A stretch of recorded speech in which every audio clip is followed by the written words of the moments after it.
So hello everyone, welcome to the another video. তো যিসকলে government এক্সামৰ কাৰণে প্ৰিপেৰেশ্যন কৰি আছিলে তেওঁলোকৰ কাৰণে খুবেই এটা ভাল খবৰ। এই ভাল খবৰটো আহিছে গুৱাহাটী হাইকোৰ্টৰ ফালৰ পৰা। তো গুৱাহাটী হাইকোৰ্টে 2026 চনৰ ৰিকুৱাৰমেণ্টৰ কাৰণে তেওঁলোকে অলৰেডি নটিফিকেশ্যন জাৰি কৰিছে।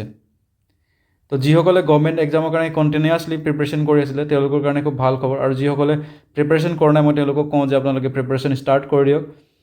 তো কাৰণ অলৰেডি গভৰ্ণমেণ্ট এক্সামৰ নটিফিকেশ্যন অহা ষ্টাৰ্ট হৈ গৈছে। তো অতি সোনকালে আৰু নতুন নতুন ভেকেঞ্চিজ ধেৰ আহিব। তো আপোনালোকে কণ্টিনিউৱাছলি আপোনালোকৰ প্ৰিপেৰেশ্যন কৰি থাকক। তো ইয়াৰ যদি আমি লাষ্ট ডেট চাওঁ তেনে লাষ্ট ডেট আছে 26 তাৰিখ জানুৱাৰী 2026। তো ইয়াৰ যদি আমি প্ৰথম পষ্টটো চাওঁ তেনেহ'লে হৈছে ড্ৰাইভাৰ, ছেকেণ্ডটো হৈছে মাল্টিটাস্কিং ষ্টাফ, থাৰ্ডটো হৈছে জুডিচিয়েল এছিষ্টেণ্ট আৰু ফ'ৰ্থটো হৈছে কম্পিউটাৰ এছিষ্টেণ্ট। তো এতিয়া যদি আমি অফিচিয়েল নটিফিকেশ্যনখন এবাৰ চাওঁ ড্ৰাইভাৰৰ কাৰণে, তো ড্ৰাইভাৰৰ কাৰণে আপোনাৰ 3টা পষ্ট আছে, টোটেল 3টা পষ্ট আছে, 3টা আনৰিজাৰ্ভ আৰু PWD কেণ্ডিডেটৰ কাৰণে এক্সট্ৰাকৈ এটা পষ্ট আছে। তো ইয়াৰ যদি আমি ইম্পৰ্টেণ্ট ডেটসমূহ চাওঁ তেনেহ'লে অনলাইন এপ্লিকেশ্যন আপোনালোকৰ 9 তাৰিখৰ পৰা অহা বছৰ মানে পালেহি আৰু। তো জানুৱাৰী মাহৰ 9 তাৰিখৰ পৰা আপোনালোকে ষ্টাৰ্ট কৰিব পাৰিব, আৰু লাষ্ট ডেট হৈছে অনলাইন এপ্লাই কৰাৰ 26 তাৰিখ, 26 জানুৱাৰীলৈকে আপোনালোকে অনলাইন এপ্লাই কৰিব পাৰিব, আৰু লাষ্ট ডেট হৈছে পে'মেণ্টৰ 29 তাৰিখ, ঠিক আছে, 29 জানুৱাৰী। তো ইয়াৰ যদি আমি চিলেকশ্যন প্ৰচেছ চাওঁ তেনেহ'লে আপোনালোকৰ ৰিটেন এক্সামিনেশ্যন হ'ব OMR চিটত, আপোনালোকে পাব 1 আৱাৰ পাব। আৰু ইয়াৰ যদি আমি মাৰ্কছসমূহ চাওঁ তেনেহ'লে ক'ৰ পৰা কিমান মাৰ্কছ আহিব যদি চাওঁ, ৰ'ড চাইনৰ পৰা আহিব আপোনালোকৰ 20 নম্বৰ, জেনেৰেল নলেজৰ পৰা আহিব 20 নম্বৰ, আৰু আছামিজ লেংগুৱেজ যোনটো হ'ব এটা প্ৰফিচিয়েঞ্চি, তো তাৰ কাৰণে আহিব 10 নম্বৰ। আৰু আপোনালোকে এই আছামিজ যোনটো লেংগুৱেজ টেষ্ট বা লেংগুৱেজ প্ৰফিচিয়েঞ্চি টেষ্ট আহিব, তো তাত কিন্তু আপোনালোকে 5 নম্বৰ পাব লাগিব, 10 নম্বৰ ভিতৰত 5 নম্বৰ পাবই লাগিব, ঠিক আছে, তেতিয়াহে আপোনালোকে নেক্সট ষ্টেজৰ কাৰণে কোৱালিফাই হ'ব। তো ছেকেণ্ড ষ্টেজৰ কাৰণে আপোনালোকে দিব লাগিব ড্ৰাইভিং টেষ্ট, য'ত থাকিব আপোনাৰ 40 মাৰ্কছ। আৰু ড্ৰাইভিং টেষ্টত আপোনাৰ কি থাকিব, ষ্টাৰ্টিং থাকিব, ষ্টাৰ্ট কেনেকৈ কৰে, ড্ৰাইভিং থাকিব, পাৰ্কিং থাকিব, আৰু আফটাৰ ড্ৰাইভিং, ঠিক আছে। তো গোটেইকেইটা এটাকৈ যদি চাওঁ, 4টা ছেগমেণ্ট আছে, তো 4টা ছেগমেণ্টত 10-10কৈ যদি চাওঁ তেনে 40 নম্বৰ হ'ব, ঠিক আছে। আৰু ছেকেণ্ড ষ্টেজটোত আপোনালোকে 20 নম্বৰ পাবই লাগিব যেনেকৈ হ'লেও, 40ৰ পৰা আপোনালোকে 20 নম্বৰ পাবই লাগিব যেনেকৈ হ'লেও, তেতিয়াহে আপোনাক নেক্সট ইণ্টাৰভিউ বা নেক্সট ষ্টেজলৈ আপোনালোকক মতা হ'ব। তো নেক্সট ষ্টেজটো হৈছে ইণ্টাৰভিউ হ'ব বা ভাইভা হ'ব। তো 20 নম্বৰ থাকিব, তো 20 নম্বৰ আপোনালোকে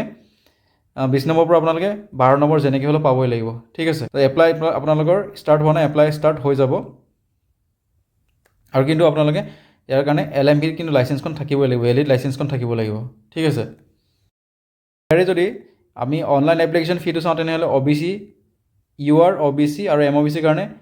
500 টকা, আৰু ST আৰু SC কাৰণে 250 টকা, আৰু PWD কেণ্ডিডেটৰ কাৰণে 1 টকা নালাগে, ঠিক আছে। যদি আমি নেক্সট জুডিচিয়েল এছিষ্টেণ্টৰ কাৰণে যদি চাওঁ তেনেহ'লে জুডিচিয়েল এছিষ্টেণ্টত 7টা আনৰিজাৰ্ভ পষ্ট আছে, আৰু এটা মুঠতে 8টা পষ্ট আছে, আৰু 7টা তাৰে আনৰিজাৰ্ভ, আৰু এটা ST প্লেনৰ কাৰণে পষ্ট আছে। তো ইয়াৰো যদি ষ্টাৰ্টিং যদি চাওঁ আমি এপ্লিকেশ্যন, অনলাইন এপ্লিকেশ্যন, তেনেহ'লে 9 তাৰিখৰ পৰা ষ্টাৰ্ট হৈ যাব, লাষ্ট ডেট 26 তাৰিখ, আৰু পে'মেণ্টৰ লাষ্ট ডেট 29 তাৰিখ, ঠিক আছে। আৰু ইয়াৰ যদি আমি মিনিমাম এডুকেশ্যন কোৱালিফিকেশ্যন যদি চাওঁ তেনে কেণ্ডিডেট কি হ'ব লাগিব, মাষ্ট বি কি হ'ব লাগিব, graduate from a recognised university, আৰু must have working knowledge of computer, মানে কম্পিউটাৰত আপোনালোকৰ নলেজ থাকিব লাগিব। তো ইয়াৰ যদি আমি এতিয়া চিলেকশ্যন প্ৰচেছ চাওঁ তেনেহ'লে ইয়াৰ ৰিটেন এক্সামিনেশ্যন হ'ব, প্ৰথম ষ্টেজত ৰিটেন এক্সামিনেশ্যন হ'ব 120 নম্বৰ, ঠিক আছে। তো তাৰ কাৰণে আপোনালোকে পাব 2 ঘণ্টা সময়, আৰু OMR চিটত হ'ব। তো ইয়াতে কি থাকিব, ইংলিছ লেংগুৱেজ থাকিব, জেনেৰেল নলেজ থাকিব, তাৰপিছত জেনেৰেল এপ্টিটিউড থাকিব, আৰু নেক্সট হৈছে ৰিজনিং আৰু আছামিজ লেংগুৱেজ টেষ্টত আপোনালোকৰ 20 নম্বৰ থাকিব। আৰু আছামিজ যোনটো লেংগুৱেজ টেষ্ট হ'ব এইটো কিন্তু কোৱালিফাইং নেচাৰ হ'ব, ঠিক আছে। আপোনালোকৰ ফাইনেল মেৰিট লিষ্টত এইটো আছামিজ লেংগুৱেজটো ইনক্লুড নকৰে, আৰু ইয়াতে আপোনালোকে 8 নম্বৰ যেনেকৈ হ'লেও পাবই লাগিব 20 নম্বৰৰ পৰা। বাকীকেইটাত আপুনি ধৰি লওক 100, আৰু এইফালে কিমান হৈ গ'ল 20, এই 100 ভিতৰত আপুনি যিমানেই নাপাওক, যদি ইয়াত আছামিজ লেংগুৱেজটোত যদি আপুনি 8 নম্বৰ নাপায় তেনেহ'লে সেইটো কিন্তু আপোনাক কি নকৰিব, কোৱালিফাই নকৰিব নেক্সট ষ্টেজৰ কাৰণে, অল ৰাইট। তাৰপিছত যিসকলে ষ্টেজ 1 কোৱালিফাই কৰিবলৈ তেওঁলোকক ষ্টেজ 2 কাৰণে মাতিব। তো ষ্টেজ 2ত কি হ'ব, এটা পষ্টৰ এগেইনষ্টত 3জনক মতা হ'ব। তো ইয়াতে আপোনালোকে ইণ্টাৰভিউ দিব লাগিব, ঠিক আছে, ইণ্টাৰভিউ দিব লাগিব। আৰু ইণ্টাৰভিউত কিন্তু আপোনালোকে যিটো 20 মাৰ্কছ আছে, তো আপোনালোকে 12 নম্বৰ কিন্তু পাবই লাগিব ইণ্টাৰভিউত, ঠিক আছে। আৰু যদি আমি নেক্সট পষ্টটো চাওঁ তেনেহ'লে কম্পিউটাৰ এছিষ্টেণ্টৰ কাৰণে 2টা পষ্ট আছে, আৰু 2টা OBC আৰু বা MOBC কাৰণে আছে, আৰু এটা PWD কেণ্ডিডেটৰ কাৰণে আছে। ইয়াৰ যদি আমি অনলাইন এপ্লিকেশ্যন চাওঁ তেনেহ'লে একেই, 9 তাৰিখৰ পৰা ষ্টাৰ্ট হ'ব,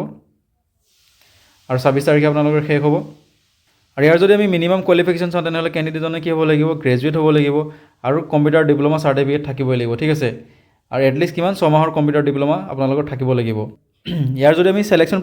প্ৰচেছটো চাওঁ তেনেহ'লে ষ্টেজ 1 দিব লাগিব আপোনালোকে ষ্টেজ 1ত কি থাকিব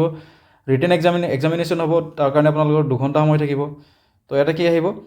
টেকনিকেল নলেজ আহিব 50 মাৰ্কছ বহুত ডাঙৰ এটা নাম্বাৰ ঠিক আছে আৰু নেক্সট যদি চাওঁ ইংলিছ প্ৰফিচিয়েঞ্চি টেষ্ট আহিব 20 নম্বৰ জেনেৰেল নলেজৰ পৰা আহিব আপোনালোকৰ 20 নম্বৰ আৰু জেনেৰেল এপ্টিটিউড আৰু ৰিজনিঙৰ পৰা আহিব আপোনালোকৰ 10 নম্বৰ ঠিক আছে আৰু আছামিজ লেংগুৱেজ প্ৰফিচিয়েঞ্চি টেষ্টটো আহিব আপোনালোকৰ 20 নম্বৰ আৰু ইয়াতো আছামিজটো কি ক'ব কোৱালিফাইং নেচাৰ হ'ব আৰু 8 নম্বৰ আপোনালোকে পাবই লাগিব ঠিক আছে তেতিয়াহে আপোনালোকে নেক্সট ষ্টেজৰ কাৰণে কোৱালিফাই কৰিব পাৰিব আপুনি 100 ভিতৰত যিমানেই নাপাক লাগিলে কিন্তু আছামিজত 8 নম্বৰ যেনেকৈ হ'লেও পাবই লাগিব এতিয়া যদি আমি ষ্টেজ 2 যদি চাওঁ ষ্টেজ 2ত আপোনালোকৰ 30 মাৰ্কছ থাকিব স্কিল টেষ্ট হ'ব তো স্কিল টেষ্টত কেনেকৈ মতা হ'ব আপোনালোকৰ এটা পষ্টৰ এগেইনষ্টত 5জনক মতা হ'ব আৰু ইয়াতে মাৰ্কছ থাকিব 30 ভিতৰত কিন্তু আপোনালোকে 18 মাৰ্কছ পাবই লাগিব ঠিক আছে তেতিয়াহে আপোনালোকে নেক্সট ষ্টেজত কি কৰিব পাৰিব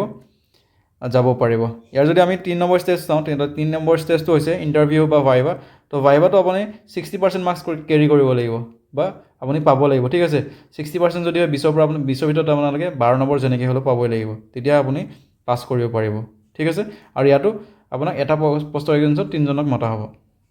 আমি যদি চাওঁ এতিয়া নেক্সট পষ্টটো হৈছে মাল্টিটাস্কিং ষ্টাফ ঠিক আছে বা MTS তো ইয়াতে হাইয়েষ্ট ভেকেঞ্চি আছে 26টা ভেকেঞ্চি আছে